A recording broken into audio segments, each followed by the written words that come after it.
Lizzie présente Pour ne rien regretter de Henri Leeuwenbruck. Lu par Charlotte Campana.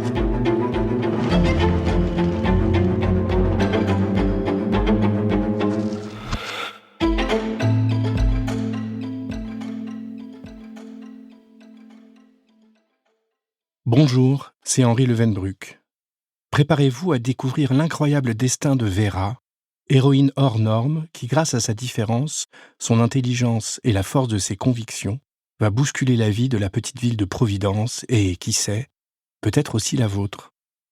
Je vous laisse en compagnie de Charlotte Campana, la voix de Vera, celle que j'entendais quand je construisais mon personnage. Bonne écoute à toutes et à tous, et à très bientôt. À Zoé, Elliot et Malo, Matteo, Elio et Noé. L'expansion capitaliste n'est plus loin du moment où elle se heurtera aux limites mêmes de la surface terrestre. Simone Weil, 1933. Livre 1er. Être aimé. Chapitre 1. Je m'appelle Vera, et je voulais vous parler du bruit de la pluie sur la tôle ondulée, qui fait drôlement de peine, comme bon souvenir. Vous savez, ces premiers ploc-ploc qui cognent contre le zinc, l'un après l'autre, et puis qui deviennent de plus en plus rapprochés, de plus en plus forts, clapotent joliment au-dessus de nos têtes, jusqu'à former un bourdonnement continu qui nous berce et nous protège, et nous borde pour nous endormir. Chaque fois que j'entends le bruit de la pluie sur la tôle ondulée, chaque fois que je respire cette odeur de poussière mouillée, ça me fait comme si je mordais dans la fameuse Madeleine de Monsieur Proust. Je suis transportée dans ma petite chambre sous les toits, et j'ai toutes mes années de quand j'étais jeune qui me reviennent, avec bonheur et mauvaise compagnie. Je m'appelle Vera parce que mes parents m'ont donné le nom d'une petite fille qui était morte. Et c'est pas toujours évident de porter le nom d'une morte, au niveau du devoir. Mais c'est un joli prénom tout de même, et avec seulement 4 lettres, en plus. Vera, c'est voir au futur, ce qui est déjà pas mal, comme ambition. À l'envers, ça fait à rêve. Et c'est encore mieux pour l'espérance. J'avais 4 ans quand papa a décidé d'arrêter de vivre, parce que c'était devenu très fatigant pour lui de pas se jeter par la fenêtre. Alors maman nous a embarqués, ses valises et moi, et on s'est installés tout ensemble à Providence, avec chambre sous les toits. Le soir, sur le canapé rouge, maman me lisait les histoires d'Elmer l'éléphant multicolore, qui est une admirable allégorie sur l'homologation de la différence. Et puis elle me caressait mes cheveux roux, en me disant qu'on était bien entre filles.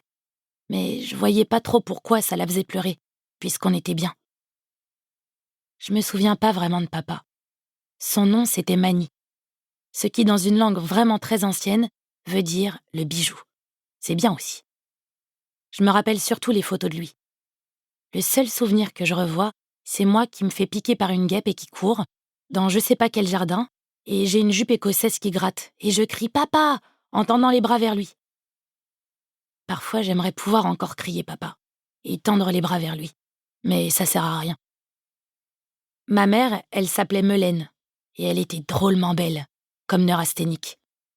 Depuis qu'on était devenus bien entre filles, elle travaillait beaucoup pour subvenir aux nécessités du tout un chacun. Mais le dimanche, c'était relâche. Et on faisait des promenades qui donnaient un peu mal à la main gauche, tellement elle la serrait fort, de peur que moi aussi je parte. « Tu vois la maison près des restes de la vieille roulotte qui a brûlé là-bas ?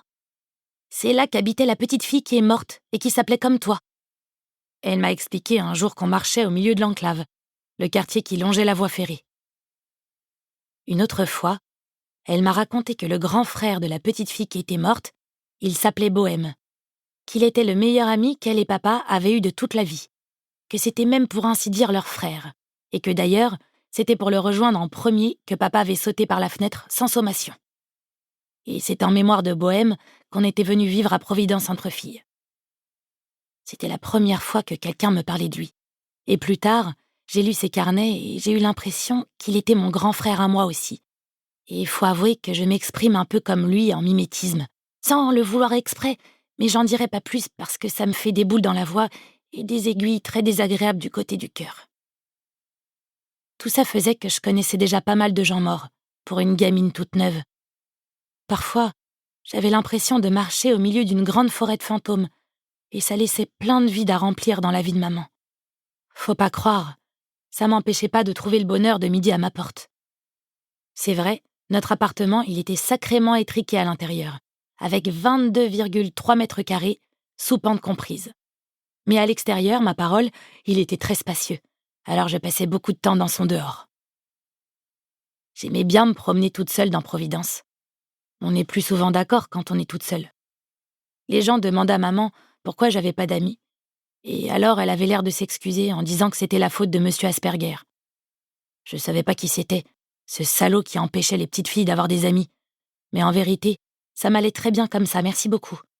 Moi, j'aimais pas trop quand les autres m'appelaient la gogole. Alors la solitude, c'était pas mal non plus comme vacances. Providence, c'était un peu une ville sinistrose, comme on dit, à cause de la fermeture des usines qui l'avaient rendue riche avant.